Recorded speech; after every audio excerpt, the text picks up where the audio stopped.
before we begin, I humbly request compensation in the name of me, Yasser, and Liana for having to do rushed presentations. I'm kidding, partially.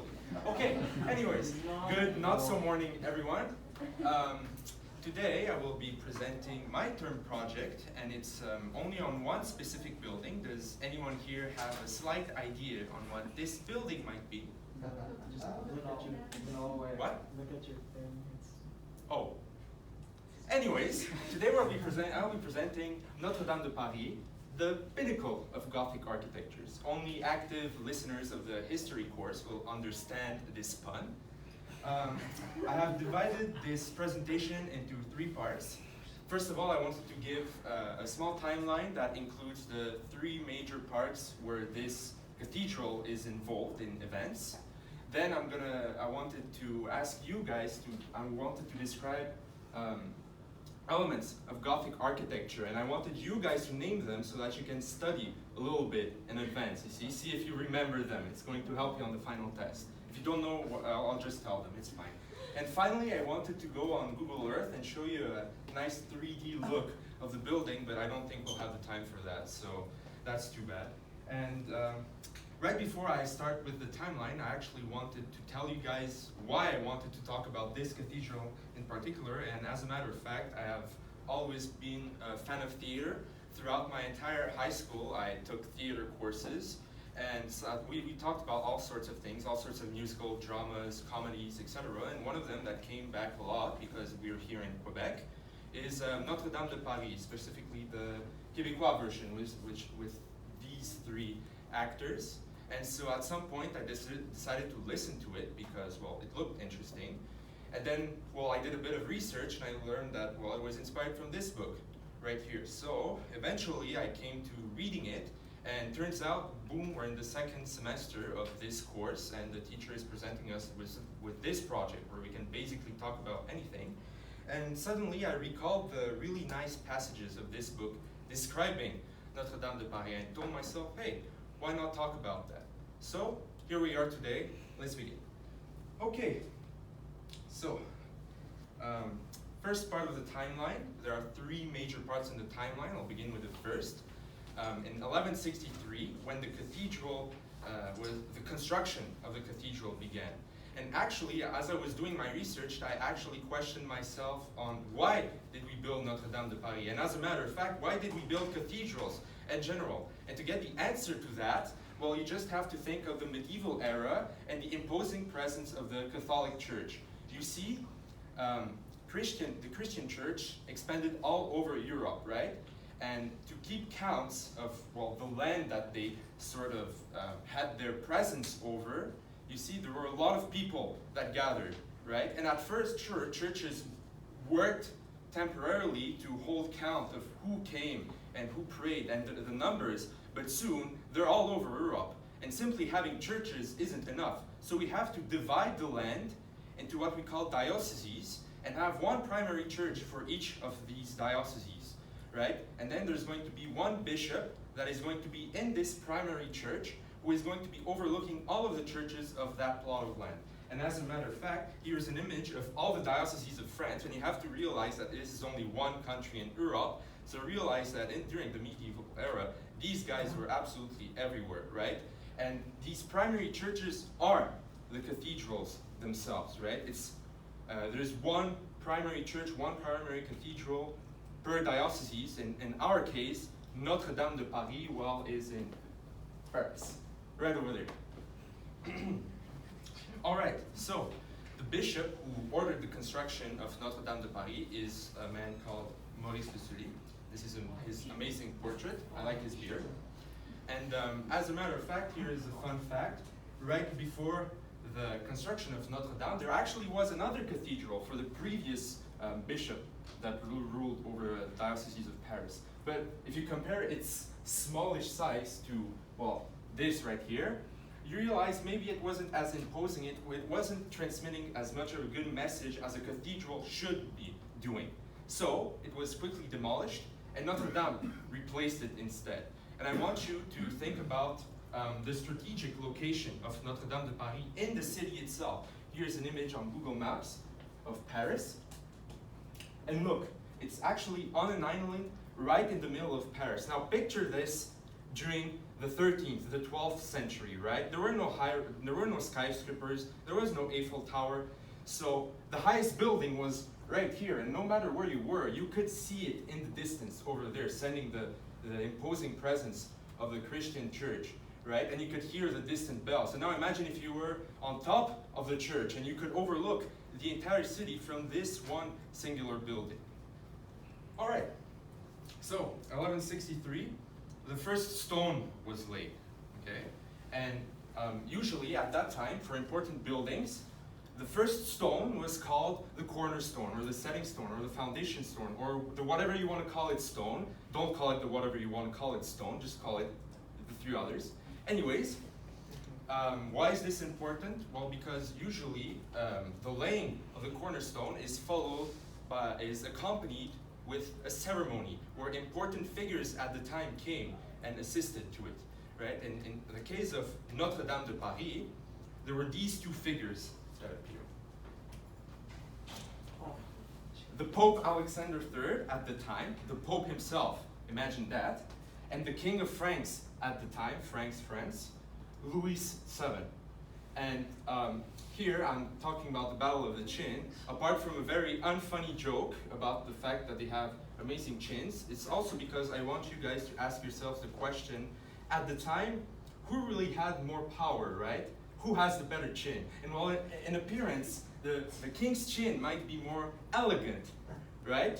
You have to realize that the king ruled over France. But the Pope, he had the entire Europe to himself. Therefore, his chin is objectively the best one. All right, so the first cornerstone was laid and construction began. And naturally, when you're constructing a building, you don't construct it in any random order, you follow logical steps, right? So in the case of Notre Dame de Paris, and as a matter of fact of most churches, you begin here with the choir and the ambulatory.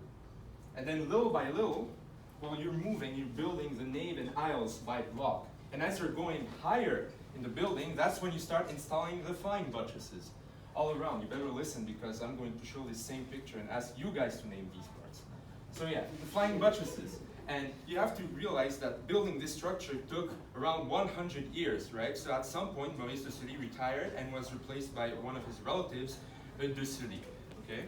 And so this building was being built, and eventually they moved on to the transepts. At some point, the transepts were actually bigger, but they decided to reduce it in size, and that has to do with a style that I'll be mentioning later on. So that's that. And it was from 1163 till around 1250 for the structure to be built. But as a matter of fact, Notre Dame de Paris was open to the public only in 1345. So what happened during the next 100 years? Well, you have to remember that there are finishings that have to be installed. Think about all the stained glass that had to be prepared. Think about all the sculptures, right, that appeared on this building. It took another 100 years. So that's 2 centuries of history right there in only one building being constructed. And here I just wanted to mention the importance of not only a super cathedral, but a cathedral in a really important city during almost all of history, even today, Paris, right?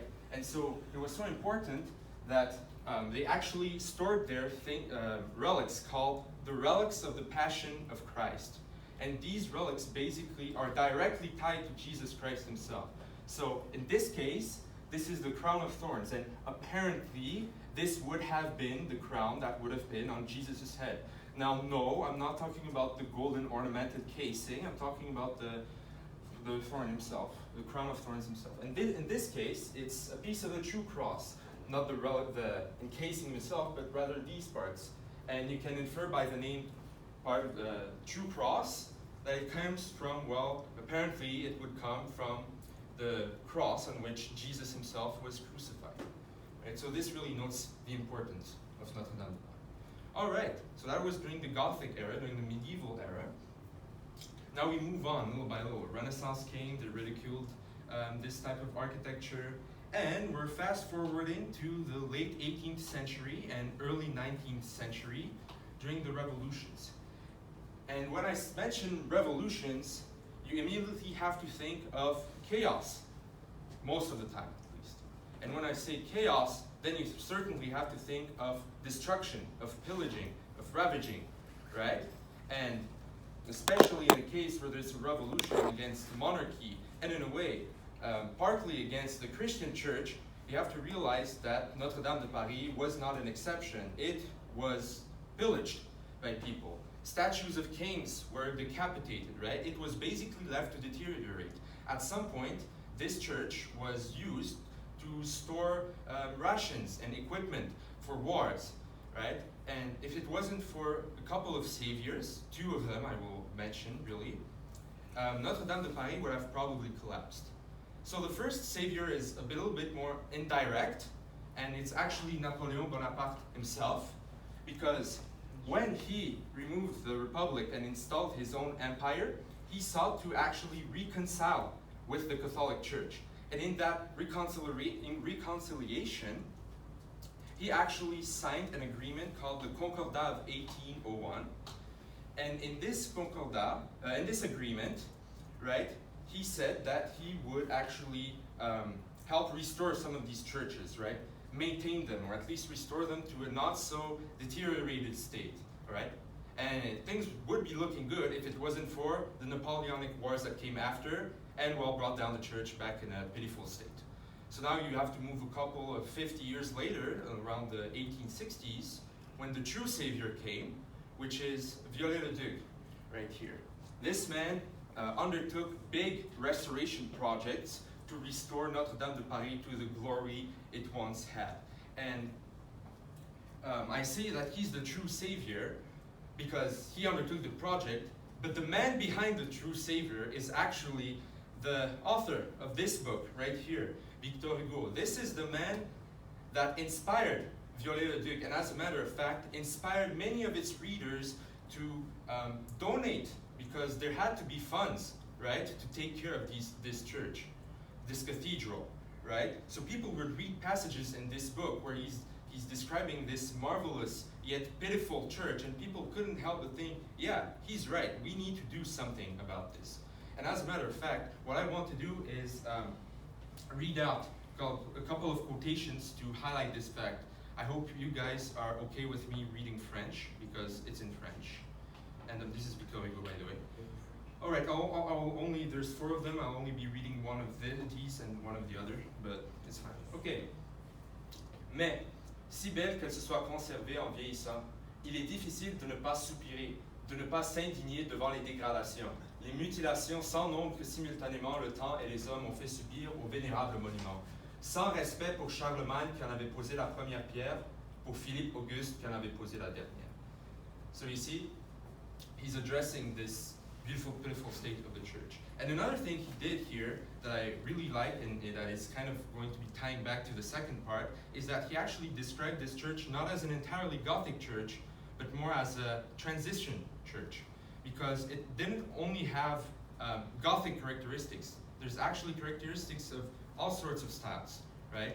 And here, let's read this second quote right here. Ainsi, l'abbaye romane, l'église philosophale, l'arc gothique, l'arc saxon, le lourd pilier rond qui rappelle Grégoire VII, le symbolisme hermétique par lequel Nicolas Flamel préludait à Luther, l'unité papale, le schisme, Saint-Germain-des-Prés, Saint-Jacques de la Boucherie, tout est fondu, combiné, amalgamé dans Notre-Dame. Cette église centrale et génératrice est parmi les vieilles églises de Paris une sorte de chimère. Elle a la tête de l'une, les membres de la croupe de l'autre, quelque chose de tout. So it's really an amalgamation, and I'll be showing 2 of these variations in the church with the pictures later on. And what I really like about this is that it's comparing Notre-Dame de Paris to a chimera, and it actually has statues of chimeras on the roof. I just like that little fun fact. So that concludes the second part of the timeline, and now we'll be moving on to the last part, which is in 2019. So I'm asking you guys, what happened in 2019? Let's see. Wildfires destroyed much of Brazil's Amazon rainforest. Ooh. China landed on the dark side of the moon. Amazing. Prince Harry and Meghan Markle had a baby. Okay. And most importantly, 2018 ended. Oh, it's covered up. But yeah, 2018 ended. Yeah. No, okay, for real. There's also the big fire that happened on the church of Notre Dame de Paris, and we already addressed this, right? How the roof partially collapsed on the inside, and the lead dust repended all around, and now people have to be careful when taking in renovation work. So what I want to do actually is just to clarify the events that brought us to this fire and to the fact that it could not be contained in time by the firemen. So here we go.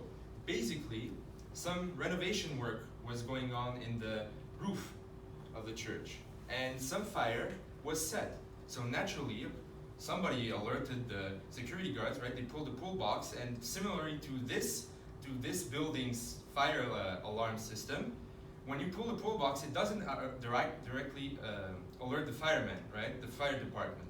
As a matter of fact, it alerts some station where they have to send a security guard to go check if there really is a fire or if it hasn't been contained. So they do that. But by some mistake, the security guard actually goes to the wrong location and then comes back and says, I didn't see anything. 30 minutes later, the entire roof is on fire. The fire department comes in 10 minutes, but it's already too late, right? The fire has already spread too much and is going to cause big damage. So the real question here is, whose fault was it? Was it the fault of the security guard for sadly not going to the right place? Or was it because we didn't think too much about the importance of this historical building when designing the fire alarm system of this building, right? Now, every single person that has to take care of one of these patrimonial buildings is paranoid, right? Because imagine such a big building which has had such history actually manages to burn down, right? Nobody wants that to ever happen again, even on smaller buildings. So this really probably changed a lot in how people thought about fires afterwards. Okay, now this was part one. Now we're going to be moving to part two about the elements of Gothic architecture in Notre Dame de Paris, right? So I want you guys to compare these two buildings and to see the biggest difference in them. And I think it becomes pretty obvious when you look at the windows. Right? Look at the sheer size of the windows on that building, on that church, and the number of them compared to this, right? So Gothic architecture is really well defined by its big windows, and these windows are made of stained glass and are absolutely beautiful, and they usually depict characters of the Bible, right? They actually, in a way, they tell stories from the Bible to the people who look at them, and this telling of story through these images also comes in the form of statues, right? In this case, we have the story where Eve gives Adam the apple, and here's the devil in the form of snake that's overlooking it all. And this is called iconography, right? It's also better addressed as the poor people's book. You have to realize that at the time, the people who came to church, they didn't know how to read, right? They had to listen to the priest tell the stories, and to not have read it by themselves, I think this helps a lot to them to imagine what really happened, right? Interpret it better. And now I want you guys, this is a part where I ask you guys the questions to name the characteristics, right? To have such big windows on a church, you have to build higher. You have to, right? So now you have to ask yourselves, what are the innovations that came which allowed these churches to stand so tall? So I'll be showing you one picture, and you guys have to name me something you see that allowed these buildings to be higher. Here, in this picture, what do you guys see? Flying buttresses. Straightforward. Flying Flying buttresses, exactly. Right? Flying buttresses allow these to go higher. Okay, what about this picture over here? Columns. Well, columns are in every single church. Pointed arches, yeah. And if you're wondering, if you want a simple explanation why pointed arches are actually much more structurally stable than rounded arches, you can take your hands, put them in a circle like this, and apply pressure, and you're going to notice, just imagine there's a pressure going like this, your arch is going to want to go outwards, like this, right? Now take your hands and place them like a pointed arch, and try to press, you'll see it's much more solid. Imagine having a load here, it's not going to want to go outwards as easily as having a rounded arch, right? And right here, this one is fairly obvious. Every church has vaults, but what's the difference? What's special here about the vaults? Do you guys know what these are called? The what? Yeah, it's webbed, it's ribbed, right? These are ribs, and basically what they do is they actually allow the transportation of the load of the roof more directly to the columns over here. All right. So these three features allow for the bigger windows, and thus allow the bigger windows. And these windows are installed in two locations mostly, which have names. What is the name of this part of a Gothic cathedral? Where the windows are. Think about the Afton house on top, the windows on top. Clerestory. Yeah, that's the clerestory part of a church. And this part right here, I'm not sure if you guys are gonna find this one. It's a triforium, basically. And here in the Gothic cathedrals, because they can build higher and it's more structurally stable, in some churches you can actually walk there.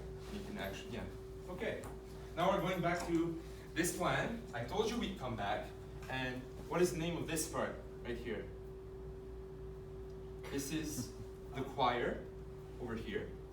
And there's actually a place where you can walk behind. That has a name too.